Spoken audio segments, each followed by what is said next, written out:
두 주 이제 저희가 8주 40일 이제 작정했는데 오늘 6일째 시작합니다. 한 주간 시작하는데 여러분 하나님의 은혜로 또 충만히 승리하시기를 축원합니다. 오늘 우리가 읽은 말씀 보면은 예수님의 기도와 함께 한 나병 환자의 기도가 등장하고 있습니다. 예수님의 기도, 나병 환자의 기도. 기도란 어려움을 겪은 사람들, 좀 어떻게 보면 자기가 스스로 해결할 힘이 없고 못난 사람들만 하는 것이라고 생각할 수 있고, 문제가 있는 사람들이 기도하는 것으로 생각하는데 그렇지 않고 예수님이 여러분 기도하는 것을 보게 됩니다. 여러분 예수님이 무슨 문제가 있고 결격 사유가 있겠습니까? 근데 예수님이 그 사역을, 외적인 사역, 그리고 어떻게 보면은 사람들과 하는 수평적인 그런 모습을 갖추기 전에 하나님과 함께 수직적인 그리고 내적인 것을 먼저 기초로 쌓고 있다는 사실을 우리는 늘 기억을 해야 됩니다. 여러분 보이는 것은 보이는 것의 결과가 아닙니다. 보이는 것은 보이지 않는 것의 결과가 훨씬 많은 것을 이제 좌우하기 때문에 예수님의 그 균형과 기초를 잘 닦으신 것을 보게 됩니다. 여러분 우리는 한 가지 하는 것은 쉽습니다. 우리는 예수님이 오히려 이제 공생의 시절을 보면은 기도라는 것에 대단히 시간을 많이 할애하는데, 어떻게 보면은 공생의 30년 전에 많은 것 준비하시고 이제 3년 동안은 외적인 사역에만 집중해도 시간이 모자랄 것 같은데 그렇지 않고 사역하다가 갑자기 산으로 올라가시고 많은 사람들이 병 고치러 왔는데도 그냥 쑥 빠져서 어디로 가버리시고 그런 모습을 보게 됩니다. 예수님께서 그만큼 기도의 중요성을 가지고 있는 것이죠. 여러분 우리는 이것을 균형을 잡기가 대단히 어렵습니다. 흔히 얘기하기 일만 하는 것은 쉽지만 여러분 공부하고 일하는 것은 어렵습니다.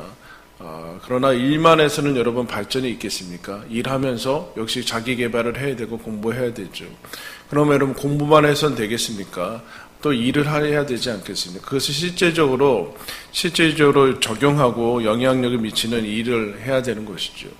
기도하고 그 다음에 예수님이 사역을 하는 것을 우리가 늘 기억을 해야 됩니다.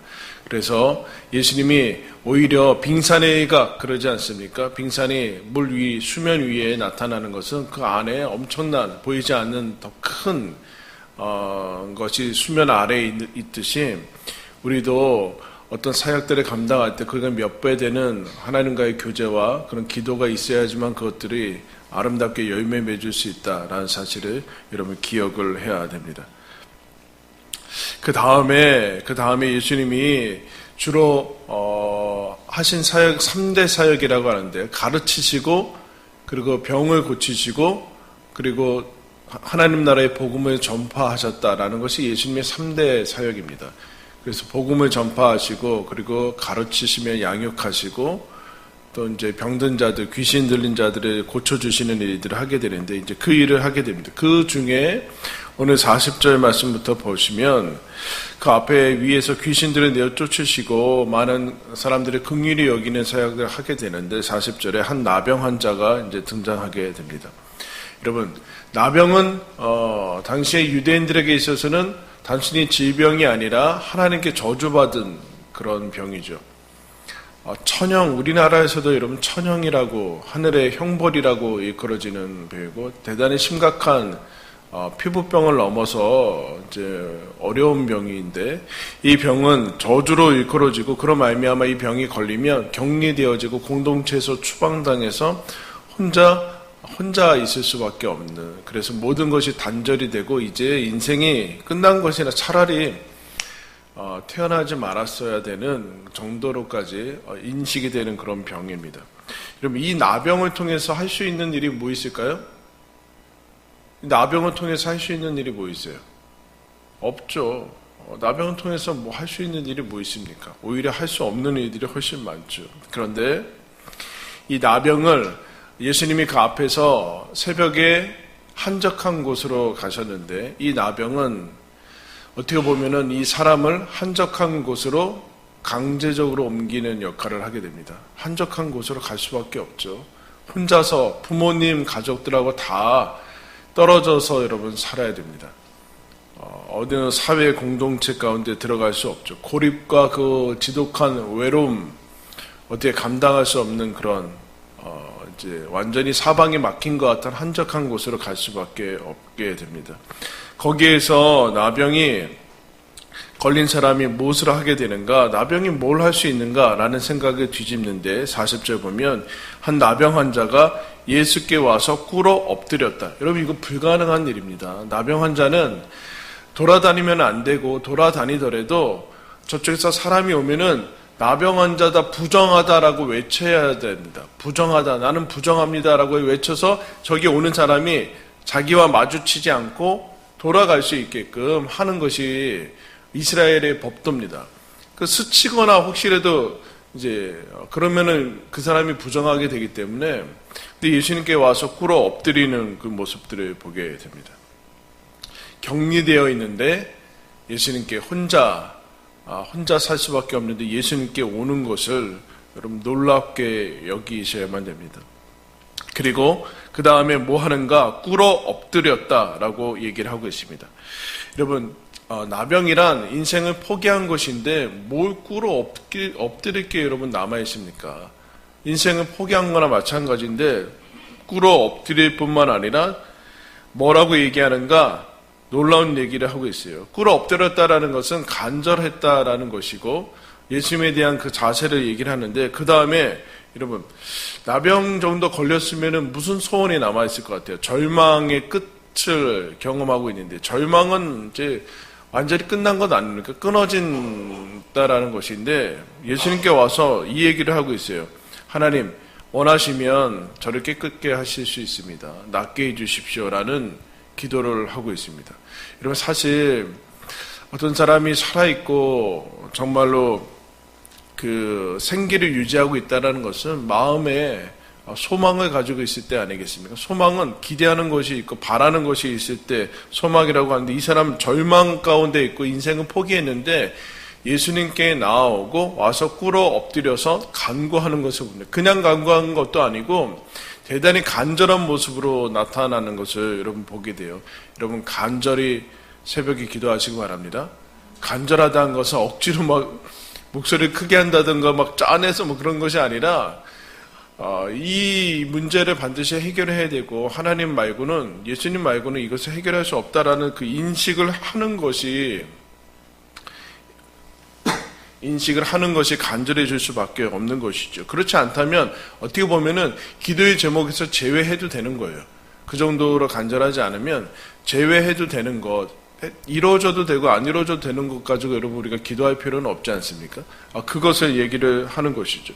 절망의 끝에서 저주받고 격리되어져서 억지로 한적한 곳으로 갔는데 거기서 예수님을 만나게 됩니다.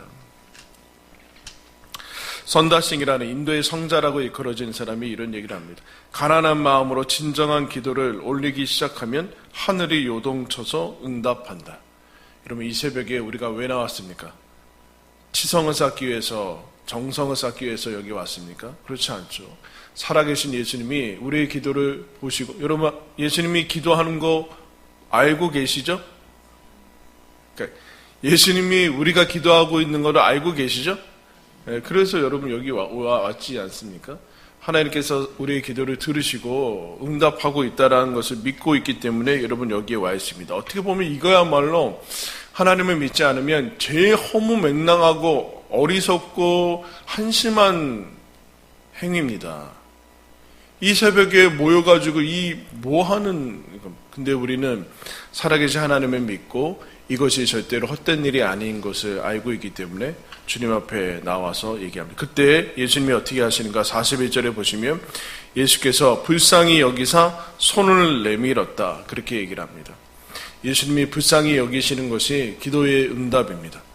하나님, 그래서 제일 간단하면서 간절한 기도는 주님 우리를 불쌍히 여겨주십시오 라고 하는 기도이죠. 주님께서 불쌍히 여기사 그에게 손을 대시고 말씀으로만 할 수 있지만 그에게 터치하시고, 여러분 대단히 중요하죠. 나병 환자를 만지는 것은, 나병 환자는 누구에게서 만져짐을 당한 적이 없어요. 더러운 사람이기 때문에, 부정한 사람이기 때문에 만지지 않습니다. 근데 예수님이 일부러 그에게 손을 대시는 것을 보게 됩니다. 터치가 곧 메시지라는 것이죠. 하나님께서 그를 사랑하시고 그를 만지셔서 깨끗함을 받으라 라고 하자 곧 나병이 떠나는 것을 여러분 보게 됩니다. 여러분, 나병이라는 것은 부정한 것이요, 이제 살이 썩어가는 뭐 그런 것이죠. 그와 같은 것을 알고 그 자기 스스로뿐만 아니라 모든 공동체에서 격리돼서 무능하고 이제 소망이 끊어진 것들을 확인한 결과 그것이 뭘 하는가? 예수님께로 나오는 하나의 그 전환점이 된 것을 보게 됩니다. 다른 데 가서는 별로 해결이 되지 않고 이 나병 가지고 뭘 할 수 있는가라고 생각을 하는데 이 나병을 가지고 예수님께로 나오게 되세요. 그러니까 나병 안에 그 나병 자체가 아니라 나병을 통해서 하나님께서 이 사람이 예수님께로 나오는 어떻게 보면 구원받는 그런 역할들을 하게 된 것을 보게 됩니다. 그래서 여러분 모든 기적의 씨앗은 문제 안에 있다. 그렇게 얘기를 합니다. 문제가 그 기적의 씨앗을 품고 있다라고 얘기를 하고 있습니다. 여러분 우리가 그래서 이 나병은 분명히 걸리지 않았으면 좋았겠지만 그러나 나병을 통해서 예수님을 만난 것을 통해서 이 나병이야말로 이 사람에게 있어서는 가장 하나님을 만나는 지성소라고 얘기할 수 있습니다. 지성소. 어떤 이제 사고를 당해서 하반신 불구가 된 사람이 있는데 그 사람이 뭐라고 얘기하는가? 휠체어가 내 지성소다 그렇게 얘기를 합니다. 거기서 하나님을 만나기 때문에 그렇죠. 여러분 우리는 문제 없는 삶을 동경하고 하나도 걱정이 없는 그런 삶을 우리가 하나님께 바라고 있습니다. 뭐 기도해야 되는 곳이죠. 그러나 여러분 문제가 있을지라도 하나님을 만나지 못한다든가 아니면 우리 신앙생활에 방해가 된다든가 그런 것은 없습니다. 그것이 만약에 하나님께로 가까이 나아가게 한다면 그것은 오히려 감사의 제목이 될 수 있습니다. 그러나 우리가 가지고 있는 풍족함들이나 아니면 내가 가지고 있는 어떤 소중한 것들이 하나님께로 나아가게 하지 못한다면 그것이야말로 우리들에게 있어서는 방해요, 장애물들이 되는 것을 보게 됩니다. 나병이 할 수 있는 일이 있는가? 있다. 예수님께 나와서 인생이 바뀌는 역할을 하는 것을 봅니다. 여러분들도 각자의 기도 제목이 있을 겁니다. 그것이 뭘 할 수 있는가? 나만 괴롭게 하고 나를 진짜 힘들게 하는 것인데 이것이 빨리 없었으면 좋겠는데 라고 생각하는데 여러분 그것이 여러분에게 하나님께를 만나는 예수님께로 나아가는 가장 귀한 통로가 될 것이고 보석이 될 것이고 지성소가 될 것입니다. 그러나 그냥은 안 됩니다. 예수님께 나아가셔야 됩니다. 가만히 있으면 되지 않고 예수님께 나아가서 간절한 마음으로 기도를 하고 주님을 만나야 된다라고 얘기를 합니다. 여러분 요새는 우리는 신앙을 너무 어렵게 만들었습니다. 기독교 신앙을 너무 어렵게 만들었어요. 기독교 신앙은 그냥 예수님 믿는 거예요. 근데 예수님을 믿으려면 뭘 해야 되고 복잡하게 만들어버렸고 예수님 믿은 다음에도 어떤 일이 있거나 이 일이 없어도 예수님이 새벽에 나와서 기도하시고 하나님과 교제하신 것처럼 그렇게 일이 생기면 예수님께 나아가서 기도하고 응답 받자마자 예수님이 뭐라고 합니까? 너 제사장에게 가서 네가 나았다라는 것을 증명하라는 얘기는 그래야지만 유대 사회로 복귀가 되기 때문에 그렇습니다. 모든 것을 다시 회복해라 라는 걸 아무한테도 말하지 말라고 했는데 어떻게 말하지 않을 수 있습니까, 여러분? 어떻게 말하지 않을 수 있어요? 여러분 이 땅 하나님의 자녀가 되었고 이 땅의 삶이 끝나면 하나님 나라 가서 천국과 영생을 누릴 거잖아요. 그죠? 아니에요? 맞죠? 근데 어떻게 가만히 있을 수 있어요? 나 지옥에서 건짐을 받았고 나 같은 사람이 지옥 가지 않고 용서받았고 내가 하나님의 자녀가 되었고 나에게 영생이 있고 하나님 나라가 나는 보장되어 있다라고 했는데 어떻게 가만히 있을 수 있어요? 그리고서 기업적인 문제만 지금 여러분 어떻게 초점을 맞출 수 있습니까? 여러분 이 사람에게 나병 문제 말고 다른 문제가 없었을까요?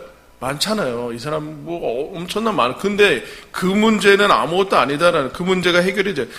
그래서 우리 신앙생활은 예수님께 나와서 기도하고 예수님과 교제하면서 기도하고 응답받고 또 거절도 응답이 있죠. 응답받고서 다시 하나님께 기도하고 증거하는 그런 어떻게 보면 단순한 삶입니다. 그래서 여러분 기도하면서 가지치기를 해 나가셔야 돼요. 쓸데없는 너무나 복잡하게 만들어 놓은 내 삶의 프로세스들 그 과정들을 그냥 그냥 그 신앙이란 예수님께 나오는 거예요. 예수님께 나와서 기도하고 하루를 성실하게 살고 어려운 거 주께 맡기고 기뻐하고 감사하고 어려운 일 있으면 항상 범사에 기도하고 그렇게 가는 건데 그 중간 과정들 막 같이 쳐나가서 해 나갈 필요성이 있는 것이죠. 여러분 이 시간에 간절히 특별히 바라기는 여러 가지 삶의 어려움들, 절망과 포기와 그리고 또 육신의 질병들에 묶여있는 거 예수님께 나아가서 이 기간 동안에 응답받고 치유받기를 예수님의 이름으로 축원합니다. 그러나 여러분이 가지고 있는 그런 문제들, 어려움들이 예수님을 만나는 지성소요, 예수님께 나아가는 통로요, 가장 어떻게 보면은 기적이 일어나는 그 출발점이다라는 사실을 기억하시면서 낙심하지 마시고 어려울수록 주님께 나아가시고 꿇어서 엎드리시고 간절히 기도하면서 누구보다 나병이 걸리지 않은 사람을 맛볼 수 없는 문제가 있었던 사람들이 맛볼 수 있는 그 영광과 놀라운 인생의 역전들이 저와 여러분의 삶 가운데 이 기도의 가운데 충만하기를 예수님의 이름으로 축원합니다. 우리